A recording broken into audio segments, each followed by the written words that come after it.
friends, welcome back to my channel with me Vijayalakshmi Janardhan. எல்லாருக்கும் நவராத்திரி நாள் நல்வாழ்த்துக்கள். இன்னைக்கு நம்ம செய்ய போற ரெசிபி ஒரு சூப்பர் ஹெல்தியான டெசர்ட் தான். ஹெல்தியா ஒரு பாயாசம் கொடுத்தா யாராவது வேணாம்னு சொல்லுவாங்களா? அதுவும் நவராத்திரியில ஹெல்தியா கொடுக்காம எப்படி? என்ன யோசிக்கிறீங்களா? கெஸ் பண்ணீங்களா? சக்கரவள்ளி கிழங்கு யூஸ் பண்ணி நம்ம ஒரு கீர் தான் செய்ய போறோம். பாயாசம் எப்படி செய்யறதுன்னு பார்க்கலாம். வாங்க வீடியோக்குள்ள போகலாம். அதுக்கு ஃபஸ்ட்டு இந்த மாதிரி சக்கரவள்ளி கிழங்கு நான் 3 எடுத்துருக்கேன். உங்களுக்கு எவ்வளோ வேணுமோ அவ்வளோ குவான்டிட்டி எடுத்துக்கலாம். இந்த சக்கரவள்ளி கிழங்கு தோல் சீவிக்கலாம். இது கொஞ்சம் ஹார்டாக இருக்கும், அதனால் பார்த்து சீவிங்க. இல்லை நீங்கள் கத்தி யூஸ் பண்ணி சீவிங்கன்னா அப்படியும் பண்ணிக்கலாம். இது சீவின அடுத்த செகண்ட் பார்த்தீங்கன்னா தண்ணியில் போட்டு வச்சுடுங்க. இல்லைனா இது கலர் சேஞ்ச் ஆக ஆரம்பிச்சிடும். இப்பயே பார்த்தீங்கன்னா இது வெள்ளை கலராக இருக்கா, கொஞ்சம் நேரம் விட்டிங்கன்னா அது பிளாக்காக மாறிடும். அதனால் தண்ணியில் போட்டு வச்சுக்கோங்க. இப்போ சீவரதை எடுத்து நான் பெருசில் சீவ போகிறேன். உங்களுக்கு எந்த சைஸில் வேணுமோ அந்த சைஸில் இது சீவி எடுத்துக்கலாம். இது இது துருவி எடுத்ததும் இதையும் தண்ணியில் போட்டு வாஷ் பண்ணி வைக்கணும். தண்ணியில் ஒரு 2-3 வாட்டி நீங்கள் போட்டு வாஷ் பண்ணலாம், தப்பு இல்லை.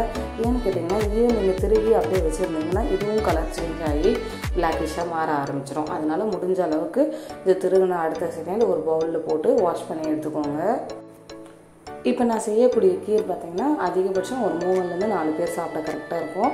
உங்களுக்கு எக்ஸ்ட்ரா வேணால் நீங்கள் எக்ஸ்ட்ரா செஞ்சுக்கலாம். இப்போ இது திருவி எடுத்துகிட்டு பாருங்கள், நான் தண்ணியில் போட்டு வாஷ் பண்ணி வைக்க போகிறேன். கலர் சேஞ்ச் ஆகிடும், அதனால் பார்த்து தண்ணியில் போட்டு வாஷ் பண்ணி எடுத்துக்கோங்க. இப்போ கடாய் நல்லா ஹீட் ஆனதும் தேவையான அளவுக்கு நெய் விட்டுக்கலாம். நான் இங்கே பார்த்திங்கன்னா ஒரு 1.5 டேபிள் ஸ்பூன் அளவுக்கு நெய் தான் சேர்க்குறேன், அதிகமாக சேர்க்கலை. நெய் நல்லா சூடாகி மெல்ட் ஆனதும் இப்போ பார்த்திங்கன்னா ஒரு 5-10 பீஸ் அளவுக்கு முந்திரி உள்ளே சேர்த்து நல்லா ஃப்ரை பண்ணிக்கலாம். உங்களுக்கு திராட்சை வேணாலும் திராட்சை போட்டு நல்லா ஃப்ரை பண்ணலாம். நான் திராட்சை சேர்க்கலை, வெறும் முந்திரி மட்டும்தான் வறுத்து எடுத்துகிட்டு போகிறேன். பாருங்கள், இப்போ இது கலர் சேஞ்ச் ஆகி வர வரைக்கும் வெயிட் பண்ணலாம். கலர் சேஞ்ச் ஆகிடுச்சு. இப்போ இது ஒரு பிளேட்டில் ட்ரான்ஸ்ஃபர் பண்ணிவிட்டு அதே கடாயில் பார்த்திங்கன்னா நம்ம துருவி எடுத்துருக்கோம் இல்லையா, அந்த சக்கரவள்ளி கிழங்கை தண்ணி இல்லாமல் நல்லா வடிகட்டி எடுத்துகிட்டு உள்ளே ஆட் பண்ணிடலாம். உள்ளே ஆட் பண்ணிவிட்டு இப்போ நல்லா அந்த கீலையே இதை ரோஸ்ட் பண்ணலாம். 2 விதத்தில் பண்ணலாம். தண்ணி ஊற்றி வேக வைக்கலாம், இல்லைனா பார்த்திங்கன்னா கீலையே பார்த்திங்கன்னா எக்ஸ்ட்ரா இன்னும் 2 டேபிள் ஸ்பூன் கீ போட்டு நல்லா சுண்ட வச்சு அதை வேக வைக்கலாம். அந்த மாதிரியும் பண்ணலாம். பட் நான் பார்த்திங்கன்னா தண்ணி ஊற்றி ஒரு 1/2 டம்ளர் தண்ணி சேர்த்துருக்கேன். சேர்த்துட்டு இது நல்லா வேக வச்சு எடுத்துக்க போகிறேன். இந்த தண்ணியிலேயே பார்த்திங்கன்னா இது நல்லா வெந்து வரும், அது வரைக்கும் வெயிட் பண்ணுவோம். இப்போ நல்லா மிக்ஸ் பண்ணி விட்டுட்டேன்.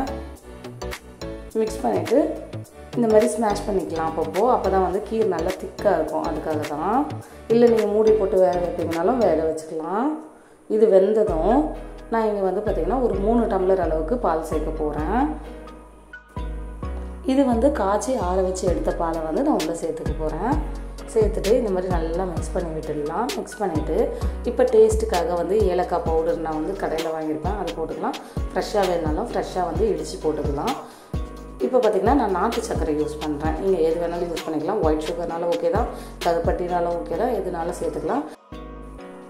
இப்போ சேர்த்துட்டு இது நல்லா மிக்ஸ் பண்ணி விடலாம்.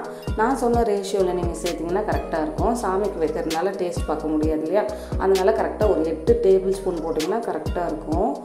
அடுத்தது குங்குமப்பூ நான் சேர்த்துருக்கேன். குங்குமப்பூ சேர்க்கும் போது கலரும் வரும், ப்ளஸ் பார்த்திங்கன்னா நல்லா டேஸ்ட்டாக இருக்கும். அந்த குங்குமப்பூவோட ஃப்ளேவர் பாலில் இறங்கி இந்த வெள்ளிக்கிழங்கோடு சேர்ந்து சாப்பிடும்போது நல்ல டேஸ்ட்டாக இருக்கும். அதுக்காக தான்.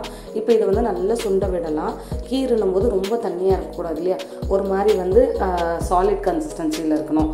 அதுக்காக தான். இப்போ இது நல்லா திக்கானதும் கடைசியாக 1 டேபிள் ஸ்பூன் அளவுக்கு கீ சேர்த்துட்டு இந்த ஸ்டவ் ஆஃப் பண்ணிவிட்டு நம்ம வறுத்து எடுத்து வச்சுருக்க முந்திரி சேர்த்து இறக்கிட்டோன்னா சூப்பரான ஒரு சக்கரவள்ளி கிழங்கு கீர் ரெடி ஆகிடுச்சு.